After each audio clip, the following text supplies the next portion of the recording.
What's up everyone? I'm breaking down how I got 4th place at the Gundam Regional in Canada with Green White Wing Zero.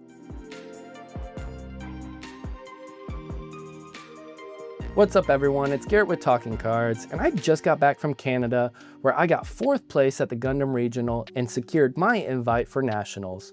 I could not be more excited about the result. The fact that I did it with Green White Wing Zero makes it all the better. When I go back and I look at my YouTube channel and I see that my first video I made for Gundam was my Green White winning list for the Beta Alt event that Eagle's Nest hosted.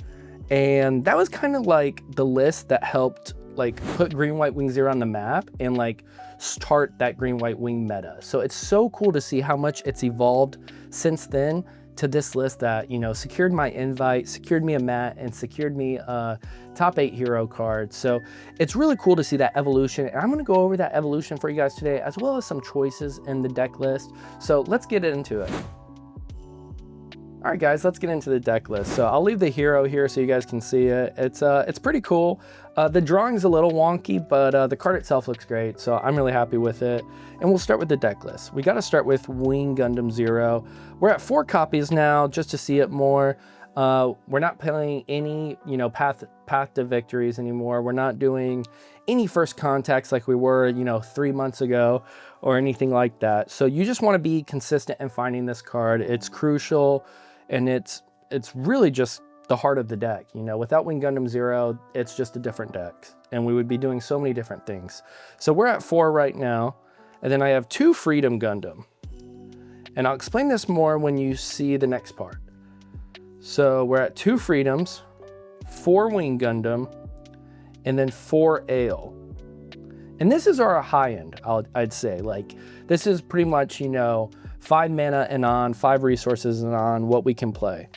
So the reason why 2 Freedom Gundam is because essentially it's replacing Duo and what it can do.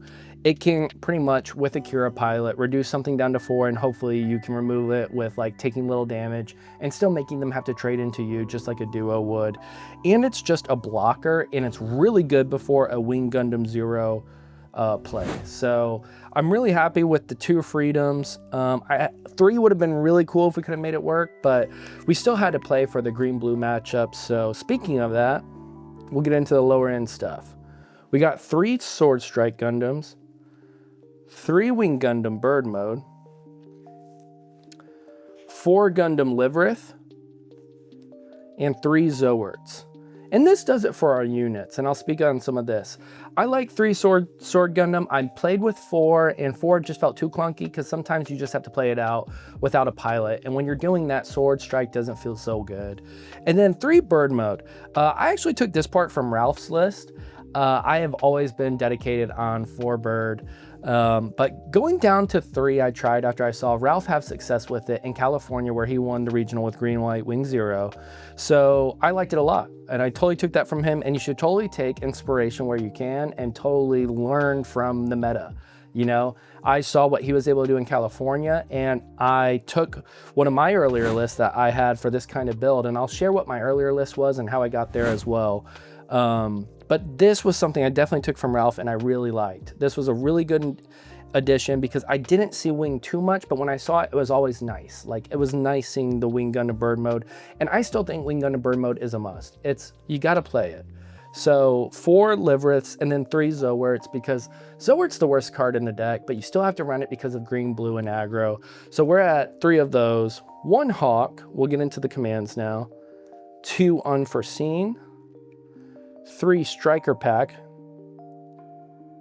4 Overflowing, and then we'll go into the pilots. 4 Kira, 4 Hero, and then our bases are 1 Kusanagi, and then 4 Underground Desert Base. So I'll talk about this stuff too a little. 1 Hawk, it can pair with the sword. Obviously, you can understand why that would be good, so we can get the sword effect. But Hawk came up a lot, actually. It was just nice to bounce a Rezel or bounce things that, a blocker took so much damage, but it was standing up. I could then bounce it later in later turns, and that was really good. Unforeseen was always great every time it came up. Striker Pack being a blocker out of shields is just fantastic. Could not be better. And 4 overflowing are just a must. We need to cycle through the deck. And then let's go over pilots here. Pilots, this is just what makes sense based on what we're running, right? 4 Cure, 4 Hero. And it kind of defeats the problem that I had in Dallas. I knew I was going to play something like this if I played Green White Wing Zero in Canada, because my 2 losses in Dallas were because I played 10 pilots.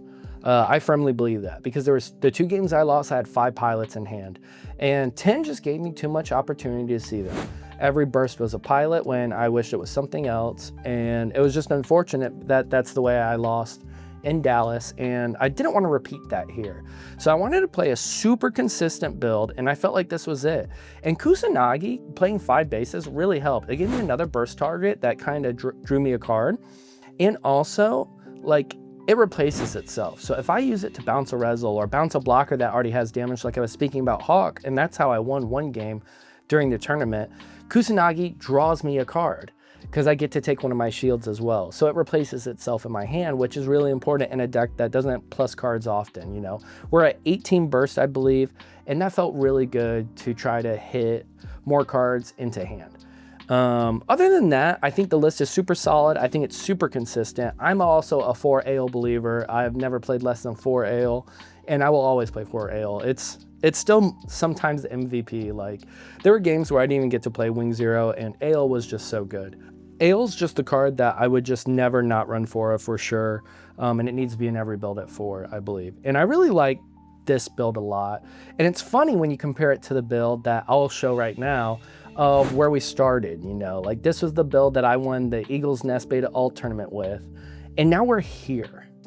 And I think navigating that is like a crucial part in the season. Like, you can't be hung up on any card. Like, you have to know that every card can be changed, can be adjusted, and can be different for each tournament, right? Like, that build was perfect for that tournament. I won it, like, no complaints. It was great. I loved that deck, and it was super fun, but the meta was slower. There was no green blue. There was no red blue, really. Like, there was, actually, I take that back, because 4 had already won with red blue.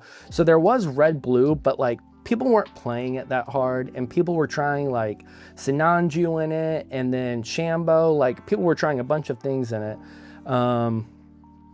that I would say it wasn't like fully optimized, if that makes sense, when I was playing against people who were playing red blue on that day. So with the meta changes of red blue, green blue, and these fast aggro decks, this is a stronger build in my opinion that allows for better success. And speaking on that, I just think it's important to like Ralph's inclusion of only 3 bird mode. I think that's a big thing, you know, and if I was to not use that information from the previous regional, that's on me as a player to not adjust for the meta and adjust for what's working, you know. I still tweaked it to my liking. I didn't play Launcher Strike. I don't think the deck needs it. I play 4 Ale because I think 4 Ale is busted, and things like that. Like, you can adjust things to your own liking. And this is where I was happy with, and I'm really happy with this deck list. And the one thing I would say that I wish I had sometimes was a 3rd Freedom, but like, that's getting greedy, and it's gonna cut down on my consistency. You know, at the end of the day, these were my matchups.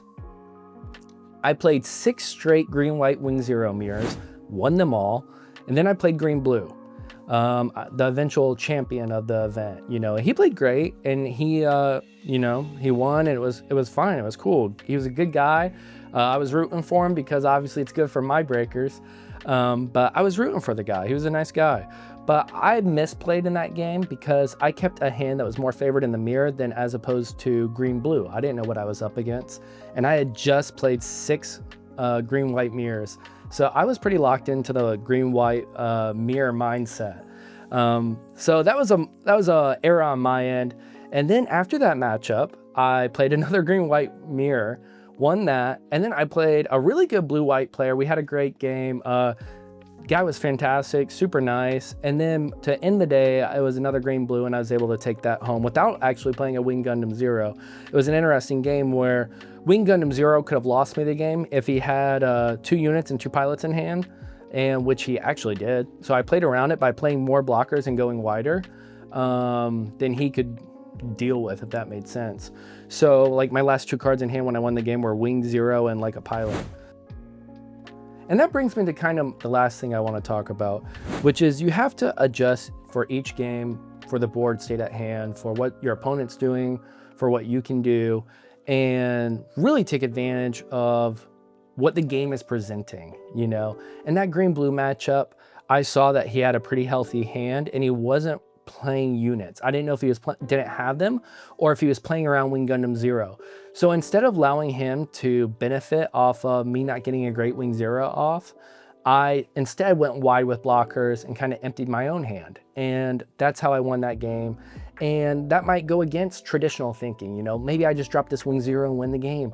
But no, you have to count things like cards in hand. You have to look at the things they've done the previous turns and really think about what can they do and what are they telling you that they can do? Like through their actions, through their board state, through their discard pile. Like what do they even have as an opportunity for them to play? Like these are the things you need to think about and go through during a game. So I'll leave you guys with that. And I'm just really happy with the deck, really happy with the performance.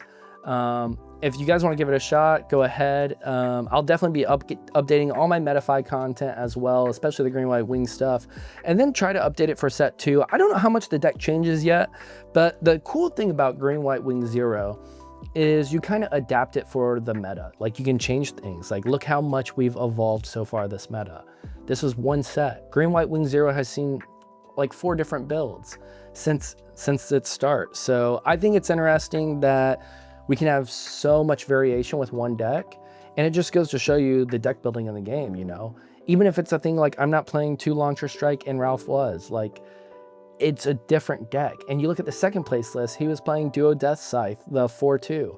It's like you can still have variation, and that's what's really cool about this game and the deck building aspect of it all. So I just want to say thank you to all of you who have like watched the Talking Cards journey. I'll say, like, it's been crazy to share this with you guys, and it's super awesome to bring home like a 4th place and to, you know, have my Nats invite locked up. And you know, it's just been a real treat meeting a lot of you guys at these regionals and events. And, you know, please continue to come up and say hey and, you know, connect with me. Please leave comments, like, subscribe, do the whole 9 yards, guys. And I thank you once again. And, you know, for everyone who watches, just, it really means a lot. So thank you guys. Have a good one.